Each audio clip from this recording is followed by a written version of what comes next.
Les Médiades de Lyon 2025 en direct du LDLC Arena, très bel espace où on a plus de 70 exposants ici et puis beaucoup de marques qui visitent ce parterre où en général il y a plutôt du sport que des professionnels de la communication et de la publicité. On va parler podcast aujourd'hui et j'ai l'honneur de vous présenter les deux invités qui sont Salomé Brulé-Dornon, directrice commerciale d'Acast France. Bonjour. Bonjour Salomé. Et Clément Berthet, directeur général adjoint de Énergie Globale. Bonjour. Deux acteurs du podcast qui est désormais bien installé dans les usages, qui progresse. En quelques mots, est-ce que vous pouvez présenter un peu vos marques et les podcasts que vous représentez, que vous avez, puisqu'il y a d'un côté Acast, qui n'est pas le même modèle que Énergie Globale. Est-ce qu'on peut expliquer rapidement, Salomé ? Bien sûr. Acast, nous, on est une régie publicitaire 100% dédiée au podcast natif, c'est-à-dire vraiment issu du digital. On ne fait pas du tout de podcast replay et on va vraiment travailler, nous, sur la monétisation publicitaire de nos créateurs de contenu, que ce soit des studios, comme Louis Média, par exemple, qui vont avoir des podcasts comme Passage ou encore Émotion, des groupes de presse tels que Les Échos, Le Parisien ou encore Le Monde, qui ont leur propre podcast natif, et puis une ribambelle de créateurs de contenu indépendants, tels que Hugo Décrypte, par exemple, ou encore Guillaume Play de Legend. Ouais, vous avez les deux gros là quand même. Ouais. Donc au total, ça fait combien de podcasts que vous représentez commercialement ? 5000. Voilà. Énergie, vous n'en avez pas 5000 de podcasts natifs, mais vous en avez parce que vous avez une cellule exclusive et j'avais eu quelqu'un à l'époque de Podcast Magazine quand j'avais fait un papier. C'était génial. Vous avez vraiment une cellule exclusive de podcasts. Et exactement. Alors, bien évidemment, on a un groupe de radio, donc on a les podcasts replay de nos différents radios, donc d'Énergie. On retrouve Manu, Camille Combal, les replays. Les replays qu'on connaît sur Chérie FM, sur Rire et Chanson et sur Nostalgie. Et on a une cellule de podcast natif où on va mettre en avant donc, des podcasts qui vont être liés bien évidemment à nos marques, intimement. Et on a de très beaux succès, notamment avec Conte-moi l'aventure, ce podcast pour enfants qui est lié à Chérie FM, à l'antenne, et des podcasts qui sont liés plus à l'énergie, comme Brillant en société. C'est en 3 minutes comment être intelligent sur un sujet de société. Pas facile. Et Feu de camp qui nous raconte des histoires qui font peur le soir au coin du feu. Et à côté de ça, on accompagne beaucoup de podcasteurs indépendants avec alors des groupes médias, Bangoumi notamment, donc quotidien avec 50 States, leur podcast sur les États-Unis. Qui devait s'arrêter et qui finalement s'est dit allez on en refait un parce qu'il y a tellement d'engagement et ça marchait trop bien. Le format est sympa. Le format est top. Ouais. Et donc c'est des indépendants que vous représentez en régie. Et qu'on représente en régie, donc indépendants, des groupes médias. Donc un peu pareil que Acast, mais sur des indépendants, donc vous tirez un peu. Ouais. On se fait sainement concurrence. Et on est très complémentaires également.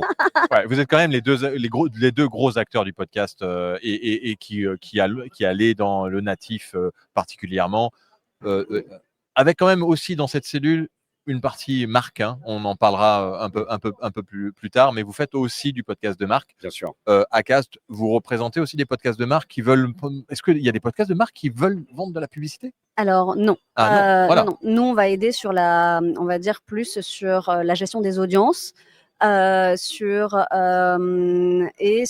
la production des podcasts de marque. Ouais, d'accord, c'est ça. Donc, quel regard vous portez chacun sur l'évolution du format podcast et son impact sur le marché publicitaire audio ? Allez, on commence par Clément. On sent qu'il y a une demande de plus en plus forte de la part des annonceurs du marché. On voit que le podcast est quand même le média audio qui progresse le plus. On l'a vu encore, plus 7% cette année en termes d'écoute. Et il y a une forte demande, il y a un intérêt. On a envie d'être dessus, simplement les gens continuent à le découvrir. On a encore une marge de progression qui est colossale quand on voit le niveau des écoutes aux États-Unis. J'habite en Corrèze, je peux vous dire qu'il y a une marge de progression colossale. Et c'est ça, il y a encore beaucoup d'éducation à faire. On sait que le replay est vraiment rentré dans les mœurs des Français parce que c'est simple, parce que ça se rapproche de ce qu'ils ont pu connaître avec la télévision. Sur le natif, il y a encore beaucoup de travail à faire, mais heureusement, il y a des marques très fortes dont on a déjà parlé et qui nous aident.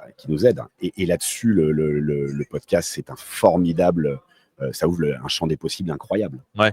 Pareil, Salomé. Oui, exactement. C'est vrai que le podcast, on n'est plus du tout sur un média de niche. On n'est pas encore sur un média de masse. On va dire qu'on est sur un média mainstream qui a de très très belles croissances, que ce soit en termes d'écoute, en termes évidemment du marché publicitaire qui n'arrête pas de croître également, mais également en termes de production de nouveaux contenus.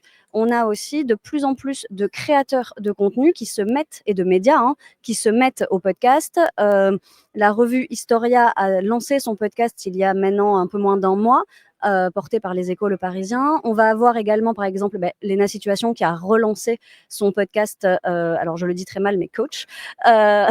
Coach, c'est coach comme un ou couch.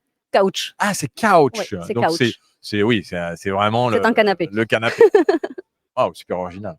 Oui, donc j'en ai perdu le fil, mais c'est pas grave. Oui. Donc en fait, voilà, on a énormément de créateurs de contenu qui se mettent au podcast. Certains parce qu'ils y voient une nouvelle manière de parler à leurs audiences, voilà. Et puis d'autres, ils y voient tout simplement une rémunération supplémentaire, peut-être un peu moins tributaire du snack content qu'on peut avoir sur les réseaux sociaux classiques et les algorithmes. Oui, et puis avec un engagement, une complétion complètement différente Exactement. pour l'auditeur. Clément, vous évoquez un véritable engouement du public et aussi des annonceurs. Il n'y a pas que le public pour le podcast. À votre avis, qu'est-ce qui fait aujourd'hui la force du podcast dans une stratégie média ? Alors, la force du podcast, c'est que c'est un média qui est assez atypique parce que c'est un média le média de l'intime. C'est-à-dire que l'écoute du podcast, c'est une écoute one-to-one qu'on fait au casque. Il y a un rapport très puissant avec le podcasteur. Comme la radio à l'époque, et encore pour certains qui l'écoutent sous l'oreiller, et on a l'impression d'être avec l'animateur. Exactement, il y a un niveau d'engagement et des audiences qui suivent un podcasteur qui est très très fort. Et donc la marque, elle aime ça. La marque adore ça, forcément, c'est réussir à engager avec une audience qui est très engagée. Donc là, on sait qu'il y a vraiment des partenariats forts qui sont possibles de faire. Et puis la grande force du podcast, c'est comme on le disait, c'est que tous les goûts sont dans le podcast. Il y a une richesse de contenu, une capacité de ciblage qui existe peu dans d'autres médias, où on va vraiment sur des niches, des spécificités, des secteurs qui ne sont pas forcément traités en médias. Ouais, c'est difficile de traiter de la niche, même si on pourrait, et beaucoup de radios pourraient et devraient diffuser plus de podcasts, parce que les podcasteurs sont plutôt partants d'être rediffusés par les radios. C'est des demandes que vous avez où vous en parlez jamais de ça, du fait de pouvoir être diffusé dans une radio quand on est un podcast. C'est pas des choses qui viennent naturellement à l'esprit des podcasteurs. Ça peut venir à l'esprit. Je pense qu'on va y venir à un moment ou un autre. XM Sirius, désolé de vous couper, mais XM Sirius parle de pollinisation. C'est-à-dire que ce qu'ils font, ils avaient racheté Stitcher, et ce qu'ils font, c'est qu'ils vont, avec un podcast, au lieu de diffuser le podcast intégralement, ils vont faire en fait, si on parle des femmes le matin dans une cuisine, et on va avoir ce podcast qui va venir faire 2 minutes de morning sur la radio, et qui va polliniser le podcast, et de la même manière, dans le podcast, elle va parler de la radio, et donc c'est cette pollinisation-là. Est-ce que c'est quelque chose qui peut se développer ? Ça va se faire, c'est un peu le sens de l'histoire. Ce qui s'est passé également sur la vidéo et la télé, où on avait des programmes qui étaient exclusivement en replay, et il y a des programmes qui étaient disponibles uniquement en VOL qui sont devenus des programmes de télé. Ouais. Donc on aura le même effet. Acast est un acteur natif et historique du podcast. Qu'observez-vous en termes de typologie d'audience en fait, et d'évolution de la consommation ces dernières années ? Alors déjà, il y a alors moi, tu vois, je remarque une pollinisation par contre entre les plateformes d'audience qui peuvent être des YouTube notamment et des Twitch par exemple, et on va avoir des vases communicants en podcast. Exemple, Hugo, toujours le même, qui va avoir son émission YouTube. C'est un replay qu'il a mis en podcast. Et donc, on va avoir de plus plus en plus ces vases communicants-là. Et désormais, nous, on a également de plus en plus, du coup, de podcasts vidéo qui se lancent. Ouais, ça, c'est la grande mode. Donc ça, c'est la grande mode. Il y a quand même des études qui sont sorties à l'international qui montrent que YouTube est la première plateforme de découverte d'un podcast. Même si après, le consommateur, il va aller consommer son épisode, enfin la suite de ses épisodes, sur des plateformes audio ou vidéo. Finalement, ça va dépendre du moment d'attention. S'il est, par exemple, chez lui, il va pouvoir allumer la télé, regarder son émission sur YouTube. Hop, il sort de chez lui, il va prendre le métro ou que sais-je, ou il va courir, par exemple. Eh bien, il va mettre son contenu en audio. Donc, nous, on voit vraiment une diversité désormais du format podcast, au-delà simplement du format audio. Ouais. Et puis il y a des diversifications assez impressionnantes, hein, avec Clémentine Gallet, Tout à fait. Bliss Stories, qui a son festival, qui a rempli Exactement. l'Olympia Ouais. en 24 heures. Enfin bon, tout ça. Les marques cherchent du sens, de l'attention. Le podcast, est-ce qu'il permet un engagement plus fort qu'un spot classique de radio En fait, ça dépend de quels sont les objectifs de l'annonceur et de qu'est-ce qu'on veut dire. On va dire que quand on veut chercher un engagement très fort pour une marque, pour s'installer, pour avoir de la considération, forcément, une intégration d'opérations spéciales sur du podcast va pouvoir changer un peu les choses. Quand on fait du host-read, quand on va faire un épisode dédié, on va pouvoir rentrer et aller beaucoup plus loin. C'est de l'opération spéciale amplifiée. Donc là-dessus, on va avoir un effet qui est très différent. Ouais, c'est le legend business. Ça peut l'être, mais il y en a plein d'autres. Ah oui, j'ai appris que c'était un certain prix, hein, Legend Business. Hein. On parlait de centaines de milliers d'euros pour pouvoir passer chez les Legend Business. On n'est pas là pour lui faire de la pub, même si il est fort sympathique, ce Guillaume Play. Donc, il y a des exemples concrets, non pas vraiment. Si, alors j'ai des exemples. Donc, c'est vrai que nous, au sein du hub audio d'énergie globale, où on agrège différents partenaires, on a eu le cas de figure en septembre. On discutait avec Optique 2000 et leur agence Havas. Et Optique 2000 veut se recentrer comme étant la marque opticien référent du sport. Ok. Quel intérêt pour eux? Ils se sont dit, voilà, nous, ce qu'on veut, c'est communiquer auprès d'une communauté engagée et de dire, voilà, tu penses au sport, tu as besoin d'un opticien, pense Optique 2000. On a travaillé avec eux et on a réussi à monter une superbe opération avec Saturday Night Production, qui notamment Sunday Night Production. Ouais, Sunday, c'est pas loin, hein, un jour près. Pas loin. Sur Dans la tête d'un coureur, qui est le premier podcast natif de sport, qui est destiné aux runners. C'est 400 000 écoutes par mois. Et ce qui est formidable, c'est qu'ils ont réussi à associer la marque Optique 2000 à cette host qui va expliquer les bénéfices et l'importance d'avoir un bon équipement quand on va faire du running, quand on fait du sport. Et Optique 2000 a été extrêmement content. Et je pense que là, en termes d'engagement, de reconnaissance de marque, de positionnement de la marque, on était sur l'opération qui était la plus efficace possible et très complémentaire du reste. Salomé, un exemple d'engagement fort? Ouais, là, on a une campagne en cours actuellement avec la MGEN sur laquelle on a travaillé sur la ménopause. Faut savoir que voilà, c'est un sujet que la MGEN traite depuis quelques années désormais. Et pour ça, nous avons associé MGEN à différentes podcastrices, Agathe Le Caron notamment, Louise Aubry également, et bien d'autres, pour réaliser des épisodes co-brandés autour de cette thématique-là. Ce qu'il y a d'intéressant, c'est que dans ces cas-là, la MGEN, au lieu d'avoir un spot pour simplement dire la MGEN, qui est quand même juste une marque d'assurance, se positionne sur la ménopause, on va avoir un expert qui va venir parler et en fait, la marque va apporter du contenu à forte valeur ajoutée à l'auditeur. Et ça permet vraiment d'ancrer la marque de manière bien plus, on va dire, plus sur un temps long. Voilà, de manière beaucoup plus. On va avoir un temps de parole qui va être plus long. On va avoir également une intégrité qui est plus forte de la part de la marque. Et tout ça, ça a été relayé étonnamment, mais ça a très bien marché. En DOH. Ouais, alors DOH. En affichage. Affichage. Ouais, non, mais parce que c'est des termes. Pardon. Moi, je suis un homme de radio, je suis pas un homme de publicité. Même Excuse-moi. Si on est au Media Days.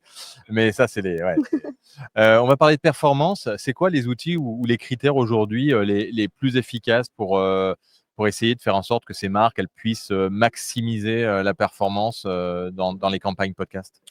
Alors, nous, ce qu'on fait, c'est qu'avec avec notre cellule d'études et Insight, ça nous permet de pouvoir préparer en amont avec l'annonceur des questions pour interroger, donc pour savoir après derrière des notions de considération, des notions d'intention d'achat, des notions de préférence de marque. Et derrière, c'est de travailler aussi avec eux sur la meilleure façon de communiquer en podcast. Il y en a beaucoup, des façons de communiquer. On peut faire, comme on disait, de l'épisode dédié, du host thread, du podcast de marque, ou alors simplement de l'audio ads classique. Donc, c'est de savoir quelle est la meilleure des combinaisons, quelle est la plus efficace. C'est trouver son meilleur mix média podcast, finalement, pour être le plus efficace possible. Ouais, c'est ça. Ouais, je te rejoins complètement là-dessus. Et puis en parallèle aussi, on peut désormais, depuis peu de temps, traquer vraiment le ROI pur d'une campagne, c'est-à-dire, tout simplement, il y a différents acteurs indépendants qui se sont lancés ces 2 dernières années sur le marché du podcast et qui vont pouvoir permettre de mesurer les mises au panier, les achats, les inscriptions à des newsletters, etc., à partir d'une campagne audio. Ce qui permet vraiment de pouvoir s'assurer que 1 euro investi, par exemple, est égal à 1 euro récupéré. Ça veut dire qu'ils se synchronisent en fait avec la publicité. Ils savent que la publicité, elle passe à ce moment-là et ils sont. Alors, c'est des pixels. C'est hyper simple. Ah ouais. Globalement, nous, on intègre un pixel dans la publicité. En parallèle, l'annonceur intègre un pixel sur son site internet et en fonction de ce qu'il veut traquer, il faut qu'il installe le pixel à différents endroits. Ah ouais. Ça permet d'avoir des solutions qui sont des drive to web ou drive to store. Exactement. Et voilà. Ah voilà. Donc chez Acast, vous proposez aussi une palette de formats natifs. Vous accompagnez les marques dans la création de contenus audio originaux aussi? Oui, tout à fait. On le fait. Là, actuellement, par exemple, on travaille avec les défenseurs des droits, donc le gouvernement, sur lequel on est en train de produire avec Victoire Toyon un podcast qui s'appelle « C'est qui commande ?» qui est sorti dernièrement, donc on peut tout à fait le faire. En revanche, ce qu'il faut savoir, c'est qu'on va aussi s'appuyer, nous, de plus en plus sur des studios de production dont c'est l'expertise, et on va davantage accompagner les marques sur les audiences, en fait, puisqu'on sait qu'in fine, c'est quand même le nerf de la guerre, c'est d'être écouté. Ouais, Clément, au niveau d'énergie globale, donc vous parlez de triptyque, ouais. Post-trade, podcast de marque, épisode dédié. On peut détailler un peu chacun de ces formats et nous dire dans quel cas ils sont les plus efficaces? Bien sûr. Alors, le premier cas, j'en ai parlé tout à l'heure, mais sur Optique 2000, parfait, puisque c'est le host de Dans la tête d'un coureur qui expliquait à l'entrée de son podcast, au début du podcast, qui est l'importance d'être bien équipé quand on va faire une course, que ce soit à pied ou bien à vélo, parce qu'il y a aussi la déclinaison cycliste. Sur le podcast de marque, il faut trouver un angle, c'est de savoir comment une marque peut aller toucher un public, créer finalement un peu son média et que ça réponde à des problématiques. Il faut avoir vraiment un angle qui est très précis. On ne peut pas vendre tout à un public, il faut qu'il y ait un intérêt. Et je pense qu'on a réalisé quelque chose d'assez formidable avec les laboratoires Copharma, puisqu'on a mis en place maintenant depuis 4 saisons le pouvoir des plantes. Et le pouvoir des plantes, c'est vraiment répondre à une question et à une demande de la part des gens qui veulent se soigner, aller mieux avec les plantes. On en est, à la 4e saison. C'est assez exceptionnel pour un podcast de marque. Ah ouais. C'est devenu une vraie marque média, c'est devenu un élément de communication pour le Arcopharma depuis 4 ans. Et pour l'épisode dédié, c'est intéressant pour des marques qui ont besoin d'aller capter une audience qui existe déjà et de s'insérer dans une audience qui est déjà assez forte. Et on l'a fait à de nombreuses reprises, notamment dans Brio Société, notre podcast qu'on fait in-house avec Louis, notre animateur. Et voilà, donc le concept, c'est simple, c'est le même concept aux US que Stuff You Should Know, qui est le podcast. Voilà, 3 minutes, il faut découvrir quelque chose sur un sujet précis. Et on l'a fait notamment avec la Fédération française bancaire pour en gros expliquer tous les dangers de la fraude bancaire, de la fraude au paiement. Et donc, c'est expliquer tous les vices qu'on peut rencontrer au quotidien. Et c'est quelque chose qui est très fort. Et ça correspondait complètement à la problématique qu'avait l'annonceur, c'est de pouvoir être intégré à un flux d'audience qui existe déjà. Que personne va c'est qu'on ne peut pas créer un podcast sur ce sujet-là. En revanche, pour écouter ce sujet-là traitant d'un podcast qui est quotidien et qui est suivi par beaucoup d'auditeurs, ça marche très bien. Est-ce qu'il y a un format plus performant en termes de mémorisation ou d'impact de la marque? C'est dur de savoir. C'est dur de savoir. En fait, ça va vraiment dépendre des objectifs de la marque. Le sponsoring fonctionne extrêmement bien. C'est prouvé par différentes études. Voilà, on dit qu'il y a plus de 63% des auditeurs de podcasts quotidiens qui estiment qu'un sponsoring les a intéressés et qu'ils sont allés sur le site après se renseigner auprès de la marque. Ouais, c'est un peu, on reprend toujours les mêmes exemples, mais Guillaume Play, quand il a un Trade Republic qui est là, il sait derrière combien d'inscriptions il a généré la semaine d'après. Donc, et des fois, il y a des codes aussi qu'on peut rajouter. Donc ça, c'est très facile à mesurer. Sur la partie branded, c'est complètement différent parce qu'on mesure une considération, on mesure un temps long. Finalement, on va mesurer presque un LTR, un taux de complétion d'un épisode pour savoir si ça a bien fonctionné ou non. Ouais, donc je dirais plutôt le sponsoring, parce que c'est plus publicitaire en tout cas. Ouais, mais en tout cas, le branded fonctionne extrêmement bien aussi. Ok. Quel KPI recommandez-vous aux annonceurs pour évaluer l'efficacité d'une campagne podcast? Moi, je dirais la considération et la préférence de marque en premier point. Oui, je dirais exactement la même chose. Et puis après, on a, comme on le disait, on a tous nos outils de tracking de la performance. Et après, c'est vraiment, moi, ce que je leur recommande, c'est d'être accompagné par des professionnels. Voilà, le podcast, comme on le dit, il y a différents moyens de communiquer. Ils ne sont pas toujours tous adaptés. Et donc, vraiment se rapprocher d'équipes conseils qui peuvent les aider, les accompagner et réfléchir avec eux. Est-ce que le podcast est aussi mesurable que le display ou la vidéo? C'est une question piège. J'ai envie de dire, on y travaille. C'est compliqué quand même. C'est encore compliqué. Enfin, on est tous podcasteurs, peut-être pas vous, mais enfin. C'est compliqué parce que on est YouTube, faut aller sur Apple Podcast, faut aller sur Spotify. Ensuite, on a nos propres stats d'hébergeurs. Alors, ce qu'il faut savoir déjà, c'est qu'effectivement, le marché est encore extrêmement siloté et qu'il y a différentes mesures qui sont partenaires de différents hébergeurs. Donc déjà, ça rend le marché complexe. Ensuite, il y a la CPM qui représente quand même un certain coût dans les tarifs qu'ils proposent aux créateurs et aux médias pour être référencés. Oui, voilà, parce que c'est de la déclaration, mais il faut payer pour ça. Il faut payer. Ça coûte quand même, enfin moi je vois côté créateur de contenu indépendant, ça leur coûte quand même extrêmement cher. Donc on en a finalement très très peu qui font la démarche d'être dessus. Nous, on est très push au niveau de la CPM, puisqu'on est présent sur la CPM depuis le début avec nos radios digitales.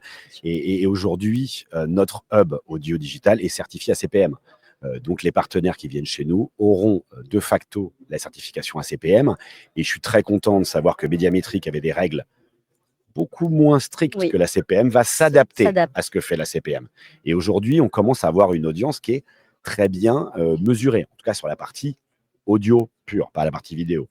Pour le travail, mais je trouve qu'on va dans le bon sens et ce qui était normal, et qu'on ait des normes qui soient les plus strictes possibles pour qu'on ait les chiffres les plus justes. Notamment dans une période quand même où les robots ou les IA, nous, là, depuis une semaine, je l'ai dit aussi tout à l'heure, pour de la radio, on a doublé notre audience en nombre de visiteurs et en nombre de pages vues, et le premier pays, c'est la Chine. Ah oui. Je pense pas qu'il y ait beaucoup de Chinois qui aient envie de lire les articles de la lettre pro de la radio. Donc, est-ce que dans tout ça, il y a eu un article d'ailleurs sur Minted, relayé par Monsieur Charnet d'Énergie Globale, que j'ai trouvé assez surprenant et en même temps très agréable de voir que on peut parler des choses qui peuvent fâcher, de 50% de l'ensemble qui est généré par des robots. On a un petit robot justement qui passe à côté de nous. C'est le robot qu'on voit dans des films qui font peur et qui tuent les gens. Tout va bien. Alors là-dessus, nous... ce que je veux dire, c'est dans cette ambiance de bruit et de robots et d'IA qui vont un peu changer les cartes, c'est quand même un peu compliqué de pouvoir être sûr de ces chiffres. Nous, déjà, c'est avec l'aspect brand safety et puis l'aspect mesurement est hyper important. Alors déjà, quand on communique sur des campagnes en audio en France, on est sur des IP qui sont françaises. Donc déjà, il y a un gros troubleshooting qui est fait. Derrière, bien évidemment, on va identifier, et via nos différents outils techniques, hein, on ne va pas rentrer dans les différents trucs qu'on peut utiliser, mais on arrive à identifier les IP qui d'un coup génèrent d'un seul coup. énormément d'audience. On arrive à stabiliser les choses. Donc aujourd'hui, on arrive à avoir une audience qui est très propre, en tout cas sur l'audio digital. Parce qu'on ne peut pas arrêter tous les robots, parce que sinon on arrête Google, on arrête les IA, donc on ne peut pas arrêter tout d'un seul coup. Alors c'est difficile, après il y a des normes dans le podcast, en tout cas il y a la norme quand même internationale de l'IAB. Exactement, qui estime qu'une écoute, il faut qu'elle soit une écoute ininterrompue de 60 secondes minimum. Quand on compare par exemple une vidéo vue YouTube, c'est 2 secondes. Donc, le gap est quand même énorme, ou un téléchargement complété à 100%. Il y a également un windowing de 24 heures, c'est-à-dire que toi, si tu veux écouter ton podcast 10 fois d'affilée, ça ne sert à rien. Tu auras toujours une seule écoute qui sera représentée sur ton user agent ou sur ton adresse IP. Ouais, avec toujours la difficulté d'avoir les vraies infos. Je sais pas, vous écoutez peut-être Pod News Weekly Review de James Cridland, qui fera partie d'ailleurs des portraits d'Alain Chapeau prochainement, et qui dit quand même que c'est compliqué parce que Spotify il délivre pas ces chiffres-là, même Apple Podcast c'est compliqué de les avoir. Donc c'est pour ça que on a hâte en fait mais en même temps c'est bien qu'il y ait la diversité parce que ça permet d'avoir aussi une liberté et de ne pas être tout sur YouTube, comme c'est le cas aujourd'hui pour la partie vidéo. Moi, il y a beaucoup de YouTubeurs qui ne sont que sur YouTube. Le jour où c'est fermé, et leur modèle économique en est immédiatement, et si en plus c'est une régie derrière, impacté. Ça vous est arrivé déjà d'avoir des coupures de YouTube d'un podcast que vous représentiez? J'ai pas eu le cas. Non. En revanche, je sais qu'on a, nous, des youtubeurs qui sont youtubeurs de profession au départ, qui, suite au changement d'algorithme de YouTube, ont eu des énormes baisses de statistiques. Ouais. Ou alors sont venus au podcast. Et sont venus au podcast également. En tout cas, ont renforcé leur stratégie podcast. Les tendances pour 2025 sur le marché du podcast publicitaire, c'est quoi? Alors, la vidéo quand même, désolé. La vidéo avec ce Spotify qui nous fait des misères. La vidéo, il y a également, je pense, de nouveaux formats qui vont voir le jour. Nous, on commence à faire des segments brandés. Brandés, vas-y. Oui, c'est par exemple tu prends un épisode co-brandé. Oui. Okay. Tu te rends compte que en fait, ton annonceur, sur un épisode co-brandé de 40 minutes, il n'a pas tant de choses que ça à dire sur ces 40 minutes. Et en fait, on va faire plutôt une capsule de 10 minutes et qu'on va les plugger sur différents podcasts. D'accord. Donc, comme ça, tu es sûr d'avoir beaucoup de reach, par exemple. Donc, ce sont des choses qui se font de plus en plus. Et puis, ça permet aussi d'avoir un discours qui est 100% maîtrisé par la marque, puisque, au final, c'est une production qui se fait ad hoc par rapport à l'épisode co-brandé. D'accord, ok. Et nous, ça va être accélération sur la production, bien évidemment avec de la vidéo. Ouais. On va continuer là-dessus. On sait que l'audience va continuer à progresser, comme on le disait. Il y a encore un retard par rapport à nos petits copains. Anglais, américains, mexicains. Oui, non, mais l'Amérique du Sud, c'est impressionnant. Ils sont à quasiment 50% en termes d'audience, de personnes qui connectées à Internet qui connaissent le podcast, ce qui est quand même énorme et colossal. Donc nous, il y a beaucoup de projets pour l'an prochain, et puis beaucoup de verticales qui vont être développées par les podcasteurs déjà existants. Je pense qu'il y a eu un moment où beaucoup de podcasteurs arrivent maintenant à maturité. Des stars, parce que moi, ça fait 3 ans que je dis, tant qu'il n'y en a pas de stars du podcast, ça va être difficile. On commence à les voir. Alors, quand je dis stars, c'est vraiment que tout le monde les connaît. Moi, j'étais à la foire du livre avec il n'y a pas longtemps. Donc, Hugo Décrypte a sorti une BD. Il y avait une dame de 65 ans qui était à côté de moi et avec un papier pour prendre un autographe. Je lui ai dit, mais vous connaissez Hugo Décrypte? Elle me dit, mais bien sûr. Mais en fait, c'est mon petit-fils qui m'a dit d'écouter Hugo Décrypte parce qu'il décrypte. C'est impressionnant. Non, mais c'est quand même bluffant de voir ça. Un conseil pour les marques qui hésitent encore à investir ce média, le podcast? Vas-y, je t'en prie. Non, mais c'est leur dire de venir nous voir, simplement, d'aller voir les spécialistes, d'aller voir leur agence média s'ils en ont une, et puis d'écouter du podcast. Et quand ils vont écouter du podcast, ils vont entendre de formidables exemples. Ils vont pouvoir se visualiser. Moi, le plus bel exemple que je présente à mes clients, c'est leur montrer des exemples de ce qu'on a déjà fait et de voir ce que ça donne. Et je pense que quand on a écouté du podcast et qu'on voit l'intégration publicitaire et la qualité d'intégration avec, il faut le dire aussi, un niveau de publicité qui est très faible encore, un encombrement qui est très faible. Je pense qu'il y a... Pourvu que ça dure. Pourvu que ça dure. On n'arrivera jamais au niveau des US, mais il y a vraiment plein de belles choses à faire et je pense qu'il y a qu'à se laisser convaincre et de se faire accompagner. Voilà. Ouais, je dirais aussi que c'est un format et finalement, à partir de ce format-là, on peut tout créer. Donc, c'est libre à nous et à notre imagination, finalement, de faire ce que l'on veut.